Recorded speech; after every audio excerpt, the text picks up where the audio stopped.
sedekah tidak perlu menunggu kaya, hanya perlu menyisihkan sebagian harta dari yang kita punya. Assalamualaikum warahmatullahi wabarakatuh.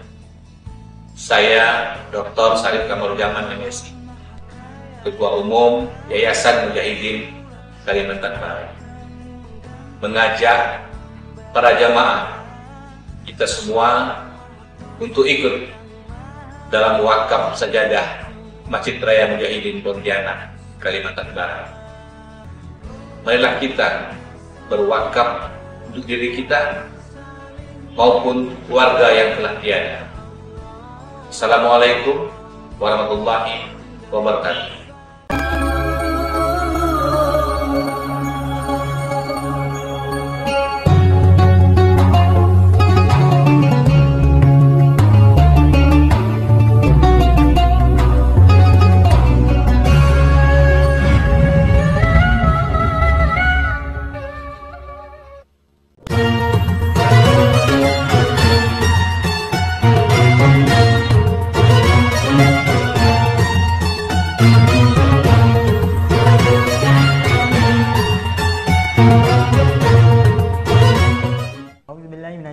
Bismillahirrahmanirrahim.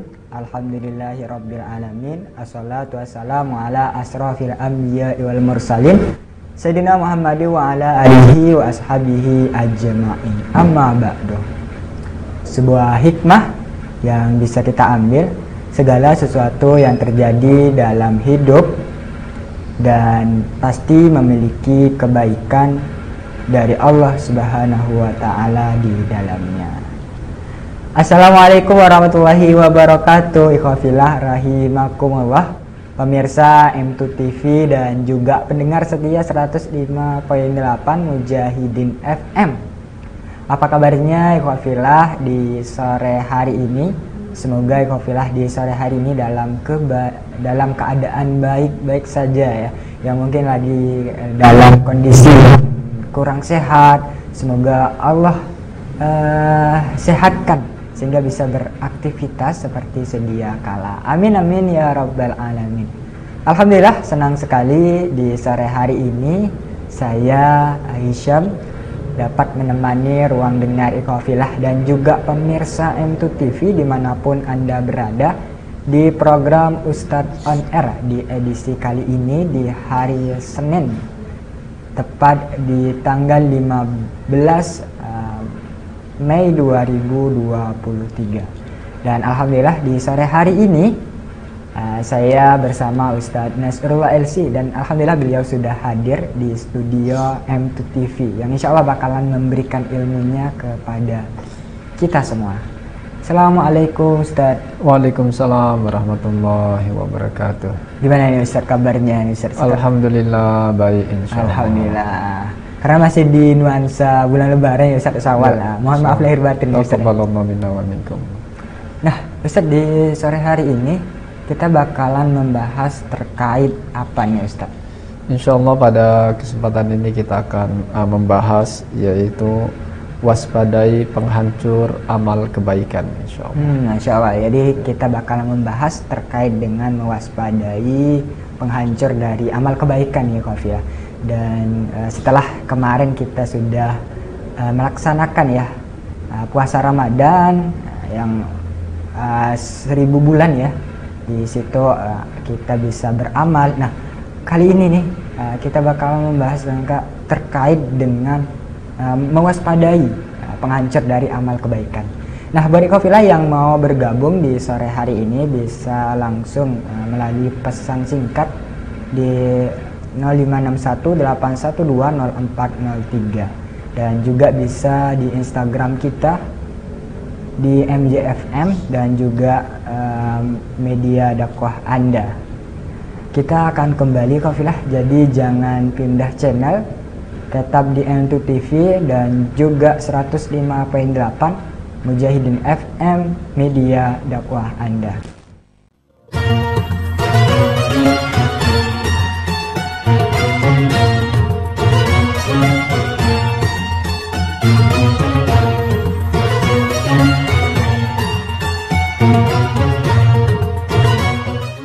pemirsa Entu TV dan juga pemirsa dimanapun Anda berada, pendengar setia 105.8 Mujahidin FM yang standby mendengarkan kita di sore hari ini. Alhamdulillah kembali di program Ustadz On Air di edisi kali ini di hari Senin tepat di tanggal 15 Mei 2023. Dan alhamdulillah kita bersama Ustadz Nasrullah LC ya, yang akan membahas terkait tema kita yang insya Allah bakalan beliau bahas ya di sore hari ini. Nah Ustadz, berkaitan dengan menghancur nih amal kebaikan, kira-kira apa sih Ustadz yang bisa menghancur perbuatan amal kebaikan kita nih Ustadz? Ya, bismillahirrahmanirrahim. Assalamualaikum warahmatullahi wabarakatuh. Innal hamdalillah wassalatu wassalamu ala Rasulillah sallallahu alaihi wasallam. Kita bersyukur pada Allah Subhanahu wa taala atas segala nikmat yang Allah berikan terhadap kita, terutama nikmat iman dan Islam. Salawat dan salam pada junjungan besar Nabiullah Muhammad sallallahu alaihi wasallam. Ikhwah fillah, kaum muslimin dan kaum muslimat, pendengar Radio Mujahidin dan pemirsa M2 TV yang dirahmati oleh Allah Subhanahu wa taala dimanapun Anda berada. Pada kesempatan ini kita akan membahas yaitu waspadai penghancur amal kebaikan. Maka yaitu salah satu kebahagiaan yang harus dirasakan oleh setiap mukmin ataupun mukminah. Maka yaitu hendaknya mereka berbahagia dengan amalan kebaikan yang dilakukannya, yang dikerjakan. Karena berbahagia dengan amal kebaikan ini adalah bagian daripada amalan hati yang memang itu adalah diperintahkan oleh Allah Subhanahu wa taala dan bahkan diperintahkan di dalam agama Islam ini, dan merupakan tanda keimanan seseorang hamba. Allah Subhanahu wa taala yaitu berfirman di dalam Al-Quran surat Yunus ayat yang ke-58, A'udzubillahi minasyaitonirrajim, Qul bifadlillahi wa birahmatihi fabidzalika falyafrahu huwa khairum mimma yajma'un. Katakanlah Nabi Muhammad sallallahu alaihi wasallam, dengan karunia Allah dan rahmatnya itu hendaklah mereka bergembira, itu lebih baik daripada apa yang telah mereka kumpulkan. Maka Rasulullah sallallahu alaihi wasallam juga bersabda di dalam hadisnya, itu man sarrathu hasanatuhu wa sa'athu sayyi'atuhu fadzalikal mu'min. Itu barang siapa yang berbahagia dengan kebaikannya dan sengsara dengan keburukannya, maka itu adalah orang yang beriman, yaitu orang yang beriman kepada Allah Subhanahu wa taala. Hadis ini yang diriwayatkan oleh Imam At-Tirmidzi. Namun perasaan bahagia ini yaitu hendaknya diikuti dengan 3 perkara. Apa 3 perkara ini? Yaitu 3 perkara yang penting setelahnya. Kebahagiaan tersebut hendaknya diikuti 3 hal. Maka yang pertama yaitu perasaan takut akan tidak diterimanya amalan kebaikan. Nah, maka ini yang hendaknya diikuti ketika seorang mukmin dia berbahagia dengan amal-amal kebaikannya, hendaknya diikuti dengan 3 perkara ini. Yang pertama, hendaknya dia takut dan khawatir, yaitu akan tidak diterimanya amal kebaikan tersebut. Nah, maka entah disebabkan karena tidak sempurnanya amal kebaikan tersebut, ataupun juga karena niat keliru dengan niat amal kebaikan yang dia kerjakan, atau tidak hadirnya hati, yaitu tidak hadirnya hati ketika dia melakukan amal-amal kebaikan tersebut. Maka hendaknya dia khawatir, yaitu dengan perbuatan-perbuatan kebaikannya. Karena Allah Subhanahu wa taala juga berfirman dalam Al-Qur'an surat Al-Mu'minun ayat yang ke-60, yaitu walladzina yu'tuna ma atau wa qulubuhum wajilah la annahum ila rabbihim raji'un.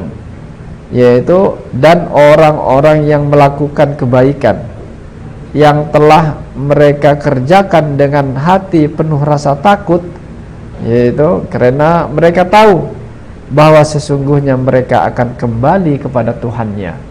Nah, maka yaitu hendaknya mereka memiliki rasa takut dan khawatir tidak diterimanya amal tersebut di sisi Allah Subhanahu wa taala. Selain dia bergembira dengan amal kebaikannya, dan hendaknya dia merasa khawatir, takut. Maka ayat ini berisi penjelasan tentang apa? Orang-orang yang merasa khawatir, orang-orang yang merasa takut, yaitu dengan perbuatan-perbuatan yang telah mereka lakukan. Namun, yaitu bukanlah yang dimaksud adalah mereka yang berbuat kemaksiatan, dan juga bukan mereka yang berbuat kedurhakaan terhadap Allah Subhanahu wa taala. Bahkan ayat ini menceritakan apa? Tentang keadaan orang-orang yang melakukan kebaikan, orang yang melakukan amal soleh, yaitu yaitu mereka khawatir apabila amalannya ini tidak diterima di sisi Allah Subhanahu wa taala. Perasaan takut ini akan mendorong apa? Seseorang ini akan melakukan perkara yang kedua. Kalau dia udah memiliki rasa takut, rasa khawatir, yaitu tidak diterima amal kebaikannya, maka dia akan muncul dengan amalan yang kedua ini. Apa amalan yang kedua hendaknya yang dia sertai ketika dia berbahagia dengan amal kebaikannya? Maka banyak berdoa agar amalannya itu diterima di sisi Allah Subhanahu wa taala. Maka banyak-banyak berdoa kepada Allah, yaitu amal ibadah yang dikerjakannya, yaitu agar Allah terima di sisinya. Seperti amalan-amalan di bulan Ramadan, maka hendaknya dia memperbanyak doa kepada Allah. Yang pertama tadi, dia bergembira dengan melakukan amal ibadah, dengan Allah melipat gandakan amal-amal ibadah ketika di bulan Ramadan, bulan yang penuh dengan berkah, yang maknanya berkah itu adalah Allah lipat gandakan amal-amal perbuatannya. Tetapi juga dia hendaknya khawatir amal tersebut, yaitu tidak diterima oleh Allah, takut amalan tidak diterima oleh Allah. Maka hendaknya dia memperbanyak doa kepada Allah agar Allah menerima amal-amal kebaikannya.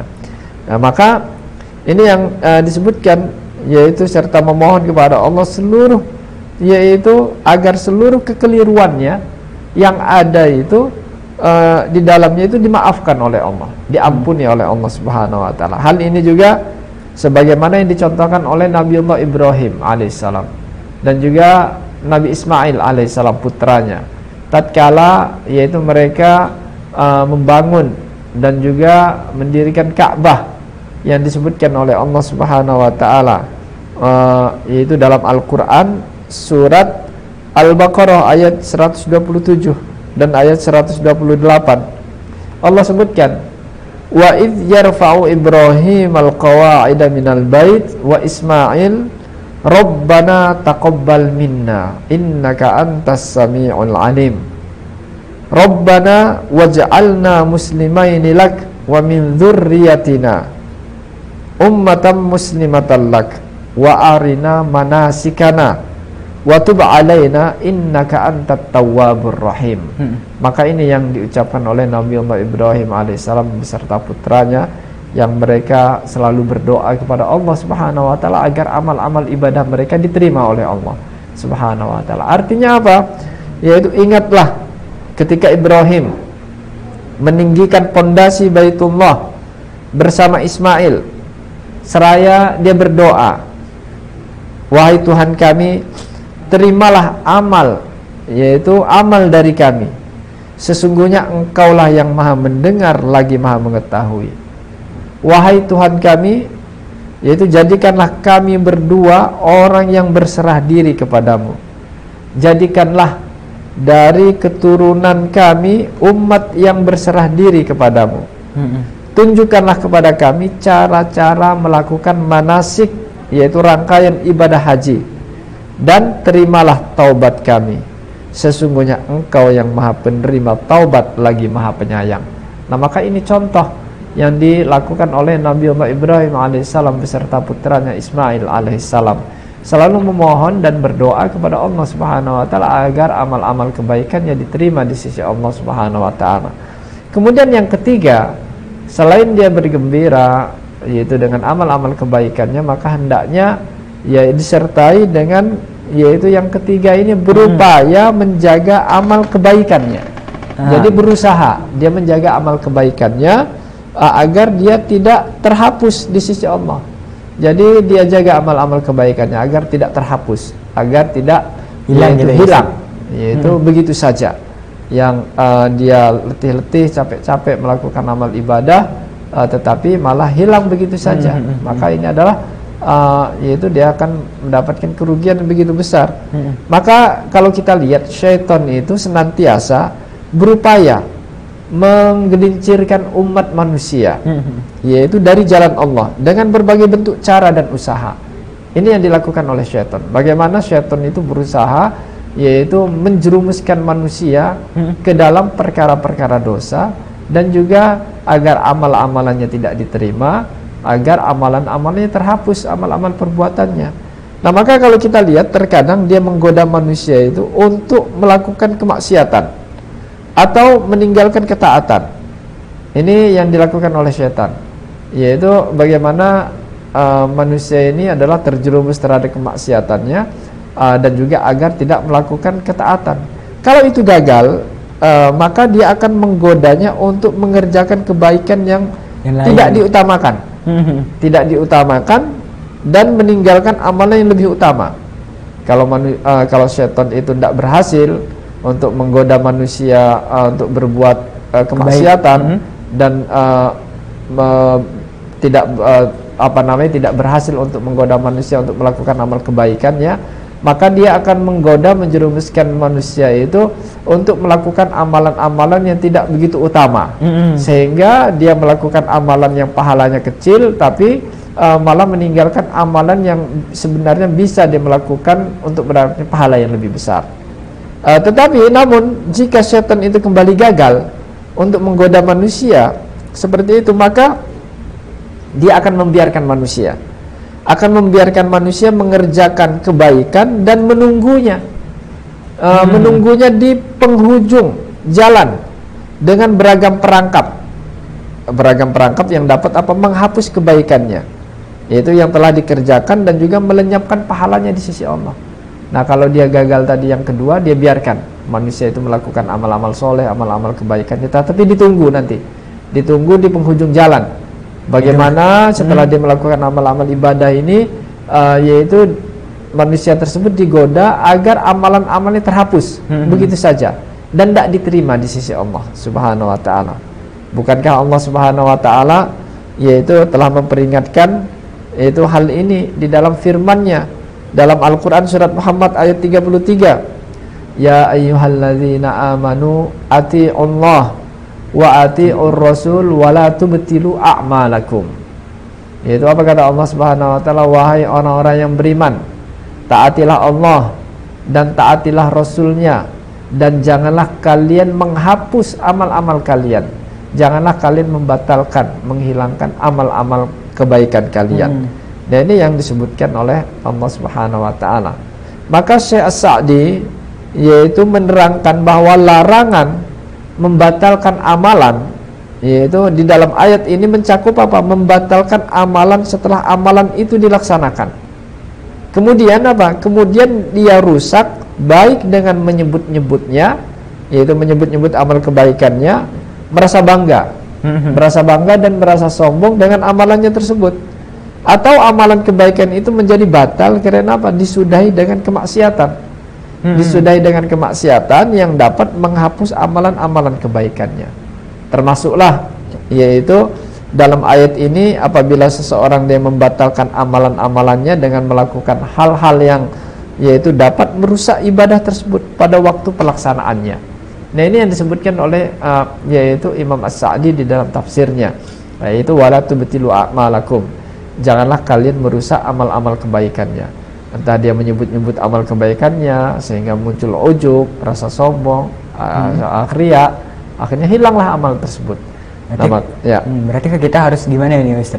Maka hendaknya dia selalu menjaga amalannya, dia lakukan dengan ikhlas, yaitu dia jaga amalan tersebut, yaitu dia lakukan hendaknya karena Allah Subhanahu wa taala, berusaha mengikuti apa yang telah dituntutkan oleh Rasulullah sallallahu alaihi wasallam, dan juga selalu menjaga hatinya agar yaitu tidak muncul riya, tidak muncul ujub dan sombong.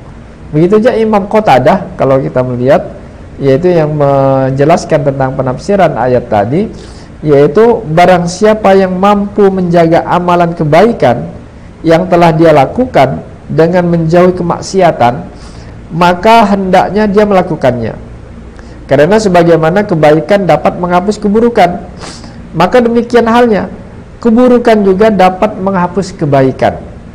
Dan inti dari seluruh amalan adalah pada bagian akhirnya. Nah, maka ini yang dicontohkan oleh, yaitu oleh siapa? Oleh Imam Qatadah.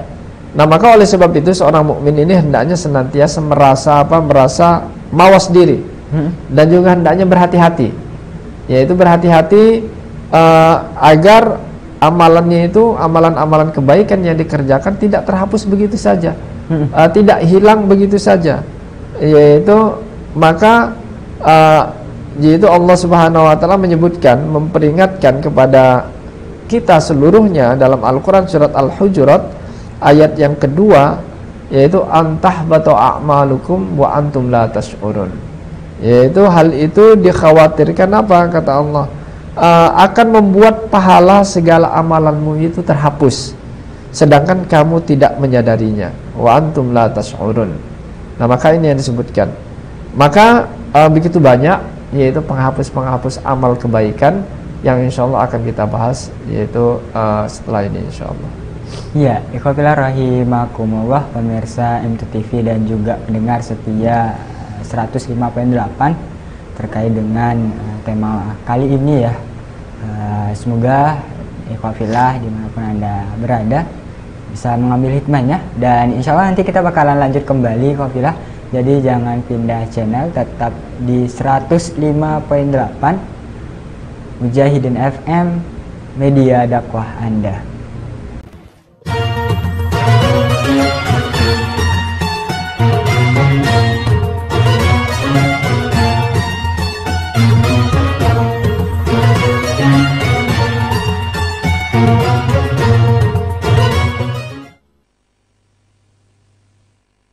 Tadi kita udah bahas ya Ustaz terkait dengan tema kita, ada 3 perkara ya Ustaz yang wajib kita tahu nih Ustaz. Nah, kira-kira ada apa lagi nih Ustaz selain itu Ustaz? Baiklah ikhwafillah pemirsa M2TV dan pendengar Radio Mujahidin yang dirahmati oleh Allah Subhanahu wa taala. Maka yaitu penghapus amal-amal kebaikan itu dapat dibagi menjadi 2 bentuk. Yaitu yang pertama ini penghapus amal secara menyeluruh. Secara menyeluruh dan membatalkan keimanan seseorang. Hal ini yaitu dapat berbentuk kekufuran, nifak, yaitu syirkun akbar, syirik besar, kemudian juga nifak besar, ataupun juga murtad. Dan yaitu seperti meninggalkan ibadah sholat wajib 5 waktu. Ini dapat menghapus seluruh amalan-amalan kebaikannya secara keseluruhan, yaitu dia meninggalkan sholat 5 waktu secara sengaja ya. Maka seorang mukmin tentu senantiasa harus dia khawatir terhadap hal tersebut apabila terjadi terhadap dirinya. Yang kedua, penghapus amalan secara parsial, yaitu tidak menyeluruh, hanya amalan tersebut. Ini tidak membatalkan keimanan seseorang, dia masih mukmin. Hal ini disebutkan dalam sekian banyak dalil-dalil dalam Al-Quran maupun di dalam hadis-hadis yang sahih. Di antaranya yang pertama itu adalah riya. Riya, yaitu riya ini merupakan syirkun asghar, syirik kecil. Syirik kecil ini yang sangat berbahaya. Dia ini bercokol pada hati seseorang. Ada pada hati seseorang ketika dia meniatkan ibadahnya ini karena mengharapkan pujian orang. Nah, maka ini dapat membatalkan amalan itu sendiri, tidak seluruh amalannya. Maka seseorang yang melakukan ibadah karena motivasinya riya, maka amalan ini tertolak di sisi Allah Subhanahu wa taala. Untuk amalan tertentu ya Ustaz ya. Untuk amalan-amalan tertentu yang dia lakukan. Allah Subhanahu wa taala menyebutkan dalam Al-Qur'an surat Al-Baqarah ayat 264, ya ayyuhalladzina amanu la tubtilu shadaqatikum bil manni wal adza kalladzi yunfiqu malahu ria'an nas. Yaitu wahai orang-orang yang beriman, janganlah membatalkan pahala sedekahmu dengan menyebut-nyebutnya dan menyakiti perasaan penerima, seperti orang yang menginfakkan hartanya karena riya, karena pamer kepada manusia. Nah, maka ini yang dapat menghapus amal kebaikan itu. Kemudian yang kedua adalah ujub terhadap diri sendiri dan mengungkit-ungkit kebaikan. Ini dapat menghapus amalan, penghancur amal ibadah. Di antara hal yang dapat membatalkan ibadah adalah perasaan ujub terhadap diri sendiri. Ujub ini adalah merasa bangga serta sombong terhadap amal-amal perbuatan kebaikan yang telah dilakukannya. Hal ini tentu saja akan mengantar dirinya itu untuk senantiasa mengungkit-ungkit kebaikannya yang dilakukannya. Karena padahal Allah Subhanahu wa taala melarang sebagaimana yang Allah sebutkan dalam firman-Nya. Surat Al-Baqarah ayat 264, yaitu yang telah kita sebutkan tadi. Hal ini juga diwanti-wanti oleh Nabi sallallahu alaihi wasallam, yaitu di dalam sabdanya, laulam tadnubu la khasyitu alaikum ma huwa akbaru minhul ajab. Yaitu seandainya kalian tidak pernah berbuat dosa, kata Rasulullah sallallahu alaihi wasallam, maka sungguh aku sangat takut atas kalian dengan apa yang lebih dahsyat darinya, yaitu perasaan ujub, yaitu bangga diri. Kemudian yang ketiga, amalan yang ketiga yang dapat melebur amal kebaikan kita adalah yaitu dosa dikala bersendiri, yaitu melakukan dosa tatkala dia bersendiri. Nah, maka di antara dosa yang dapat menghapus dan merusak amalan kebaikan ini adalah apa? Perbuatan dosa dan pelanggaran atas apa yang diharamkan tatkala sedang menyendiri. Ini Rasulullah sallallahu alaihi wasallam menyebutkan di dalam hadisnya, sungguh saya telah mengetahui bahwa ada satu kaum dari umatku yang datang pada hari kiamat dengan membawa kebaikan sebesar gunung Tihamah yang putih. Lantas Allah menjadikannya sia-sia. Maka Thauban radhiyallahu anhu berkata, wahai Rasulullah sallallahu alaihi wasallam, sebutkanlah ciri-ciri mereka kepada kami, yaitu dan jelaskanlah tentang mereka kepada kami, supaya kami tidak menjadi seperti mereka, sementara yaitu kami tidak mengetahuinya.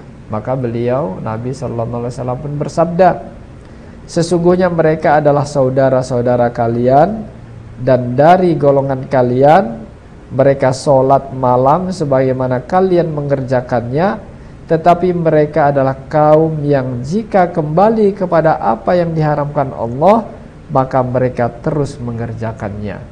Hadis ini yang diriwayatkan oleh Ibnu Majah. Nah, maka ini adalah dapat menghapus amal-amal kebaikannya. Kemudian yang keempat, yaitu yang dapat melebur amal kebaikan kita adalah meninggalkan sholat asar. Nah, maka salah satu yang dapat menghapus amalan kita adalah meninggalkan sholat asar secara sengaja. Sebagaimana sabda Nabi sallallahu alaihi wasallam disebutkan, man taraka sholatal asar habito amaluh. Yaitu barang siapa yang meninggalkan sholat asar maka terhapuslah yaitu amalannya. Hadis ini yang diriwayatkan oleh Imam Bukhari. Maka hadis ini tentu merupakan ancaman, yaitu ancaman yang sangat keras dari Rasulullah sallallahu alaihi wasallam, yaitu bagi mereka yang sengaja meninggalkan sholat asar, yaitu ini resikonya dapat menghapus amal-amal kebaikan Seluruhnya gitu ya, atau sebagian? Ini sebagiannya, tidak seluruhnya. Yaitu dapat menghapus amal-amal kebaikannya, tidak menyebabkan kufur seperti yang pertama tadi. Nah, maka dan ini menunjukkan keutamaan sholat asar. Kemudian yang kelima yang dapat menghapus yaitu amal-amal kebaikan ini adalah mendatangi dukun dan bertanya kepada dukun tentang perdukunan. Ini juga dapat menghapus amal. Amalan ini juga menghapus amalan ibadah sholat kita di sisi Allah Subhanahu wa taala, yaitu karena Rasulullah sallallahu alaihi wasallam menyebutkan, man ata'arrafan fasa'alahu an syai'in lam tuqbal lahu salatan arba'ina lailah. Barang siapa yang datang ke dukun kemudian dia bertanya tentang sesuatu, maka tidak akan diterima sholatnya itu 40 malam. Nah, maka hadis ini diriwayatkan oleh Imam Muslim. Maka tentunya yaitu walaupun dia tetap berkewajiban melakukan sholat yaitu selama 40 hari, tetapi yaitu dia tidak mendapatkan pahala dari Allah Subhanahu wa taala, walaupun tetap dia wajib melakukannya untuk menggugurkan kewajibannya. Dihitung syirik enggak sih Ustaz kalau kita dia termasuk syirkun asghar, syirik kecil. Yaitu tidak menghapus seluruh amal. Kalau syirik besar menghapus seluruh amal kebaikannya, bisa menjadi murtad, tetapi ini adalah menghapus sebagian amalannya. Salatnya tidak diterima 40 hari. Kemudian yang keenam yaitu meminum khamar. Minum khamar yaitu minum arak, ya sama aja narkoba, ekstasi dan sejenisnya. Yang memabukkan gitu. Yang memabukkan. Kemudian yang ketujuh yang dapat menghapus amal kebaikan adalah memelihara anjing, yaitu tanpa alasan yang dibenarkan, kecuali yaitu untuk menjaga perkebunan, untuk menjaga yaitu untuk berburu, dan juga yang memang untuk dibutuhkan itu diperbolehkan. Tetapi kalau tidak ada sebab memelihara anjing, maka tidak akan diterima, tidak akan diterima amal-amal ibadahnya, dan bahkan menghapus amal-amal kebaikannya. Wallahu a'lam. Ya, ikhwafillah rahimakumullah, insyaallah nanti kita bakalan lanjut kembali pembahasan kita di sore hari ini. Jadi jangan pindah channel, tetap di M2 TV dan juga 105.8 media dakwah Anda.